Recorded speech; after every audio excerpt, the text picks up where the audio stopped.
Hi, I'm Brian, and I come from a small town where everyone speaks the same language. Since I was a kid, I've always dreamed of learning English. I used to see tourists in our town and wish I could talk to them and understand their stories. I imagined traveling to different countries, making friends from all over the world, and reading books in English. The idea of being able to communicate in another language fascinated me. When I decided to start learning English, I felt a mix of excitement and nervousness. It was like opening a door to a new world full of possibilities, but I was also worried about making mistakes and not being able to understand or be understood. I knew learning a new language would be a challenge, but I was ready to embark on this adventure. I signed up for an English class at a local community center. On the first day, I met other students who were also eager to learn. We introduced ourselves, and I felt a bit better knowing I wasn't alone. Our teacher, Miss Johnson, was very kind and encouraging. She told us it was okay to make mistakes because that's how we learn. Her words made me feel more confident and ready to start my journey with English. The first step was learning to say hello. It seemed simple, just a small word, but it was the beginning of something big. When I first said it in class, my voice trembled a little, but there was a sense of accomplishment in those two syllables. Hello, he opened the door to a new world. From that moment on, I felt like I had taken the first step on a long and exciting journey. Miss Johnson introduced us to other basic phrases. How are you? It was next. It seemed a bit more challenging because it required a response, but it was also a way to connect with people. I practiced saying it with my classmates, exchanging how are you? And I am fine, thank you over and over again. At first, it felt a bit robotic, but as we repeated it, the words started to feel more natural. We also learned to say thank you, which became one of my favorite phrases. It's such a simple way to show appreciation, and I loved how polite it sounded. These basic phrases were like building blocks. Each one was a new addition to my growing ability to communicate in English. I started to see how these simple phrases were more than just words. They were tools for connecting with others. Sometimes I made mistakes. I remember one time in class when I confused a how are you with who are you. I asked Maria, who are you? And we both burst out laughing. Even though it was a mistake, it became a moment of joy and connection. Maria and I laughed about it for days, and I realized that making mistakes was part of the learning process. It wasn't something to be afraid of, but something to embrace. Every mistake was a lesson, and every lesson brought me closer to my goal. Outside of class, I practiced these phrases as much as I could. I greeted my family with hello, and how are you, even though they didn't understand English. My younger brother found it amusing and started greeting me in English, turning it into a fun game. My parents were supportive. Even though they didn't know what I was saying, they smiled and nodded, encouraging me to keep practicing. At the local market, I tried using my new phrases with the vendors. The first time I said hello to the fruit vendor, he was surprised but smiled warmly at me. He didn't speak English, but he responded with a friendly gesture. It felt good to use what I had learned in the real world, and each successful interaction boosted my confidence. In the evenings, I would sit with my English notebook and practice writing the phrases over and over.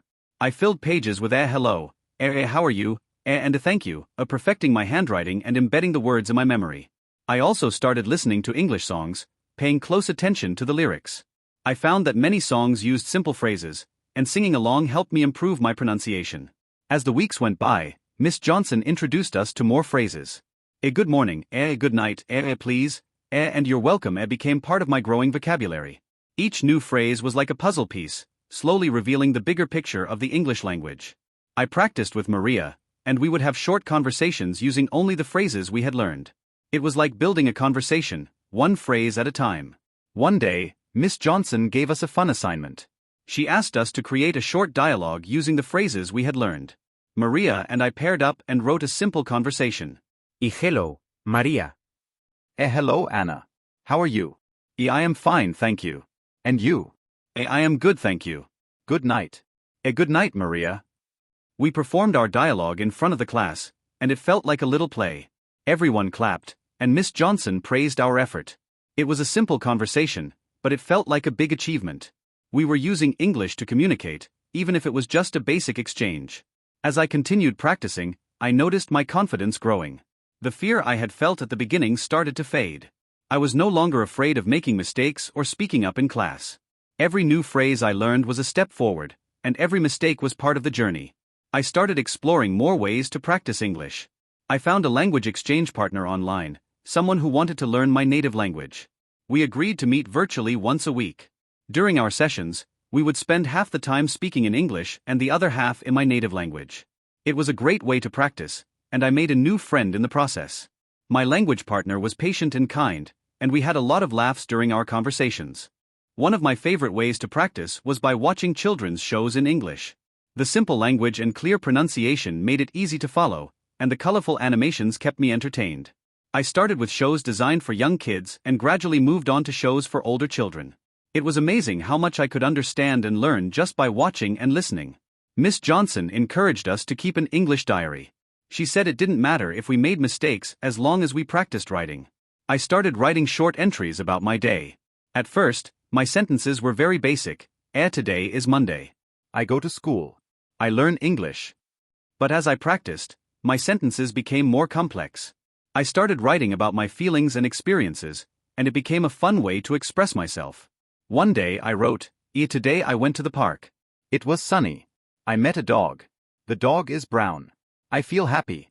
When I showed my diary to Miss Johnson, she smiled and corrected a few small errors, but overall, she was pleased with my progress. It felt good to see my thoughts on paper in a new language. My family also noticed my improvement. My brother, who at first found my English amusing, started asking me to teach him new words. We turned it into a game where I would say a word in English and he would try to guess its meaning. It was a fun way to practice and brought us closer together. As the months passed, my vocabulary grew. I learned to ask questions like what is your name? And where are you from? These questions opened up new possibilities for conversation. I practiced with Maria and my language partner, asking and answering questions until it felt natural. Miss Johnson introduced us to simple grammar rules. We learned about sentence structure and how to use basic verbs. It was like learning the rules of a game. Once I understood the rules, I could play the game with more confidence. I started forming more complex sentences and understanding how the words fit together. A memorable moment was when I had my first full conversation in English with a tourist. A couple from England was visiting our town, and they came to the market where I was shopping with my family. They looked a bit lost, so I gathered my courage and approached them. Hello, I said, feeling my heart race. How are you? They smiled warmly. We're good, thank you. How are you? I am fine, thank you. Can I help you?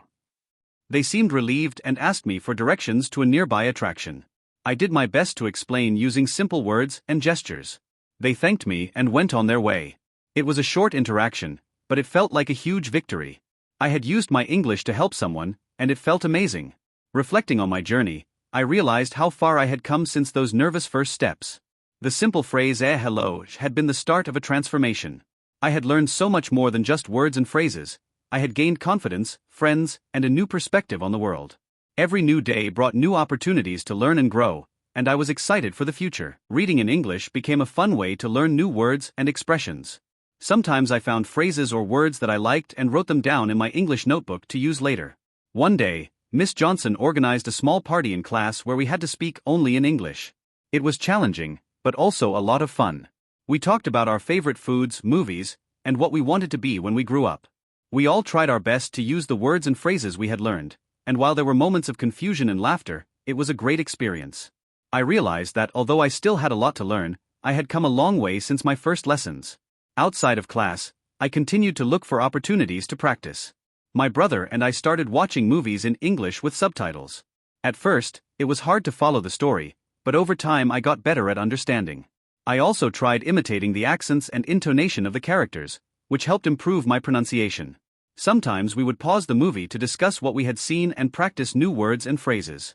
My language partner and I also tried to talk about more complex topics, like our cultures and traditions. It was fascinating to learn about his country and share things about mine. As I continued to practice, I noticed that I could understand more songs and TV shows in English. It was exciting to recognize words and phrases that I had learned. I also started writing my own short stories in English. They were simple stories, but I enjoyed the process of creating and expressing myself in a new language.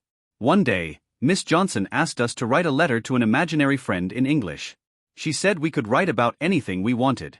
I wrote about my day, my hobbies, and how excited I was about learning English. When I finished, I was surprised at how much I had written. It was a reminder of how much I had improved since I started my journey. At the end of the year, Miss Johnson organized an end-of-course ceremony. We all received a certificate of participation and a small gift. Miss Johnson told us she was very proud of our progress and encouraged us to keep learning. It was an emotional moment, and I felt very grateful for her support and the opportunity to learn English. On my way home, I reflected on everything I had learned. I had started with a simple word, hello, and had come to have full conversations and write letters in English. My journey wasn't over, but I had already achieved more than I had imagined. I was excited about what was to come and committed to continuing to improve. Learning English had given me more than just a new language. It had given me confidence, new friendships, and a window into a broader world. I knew there was still a lot to learn, but I was no longer intimidated. Instead, I was excited about the challenge. Each new word and phrase was another step on my journey, and I was ready for whatever came next.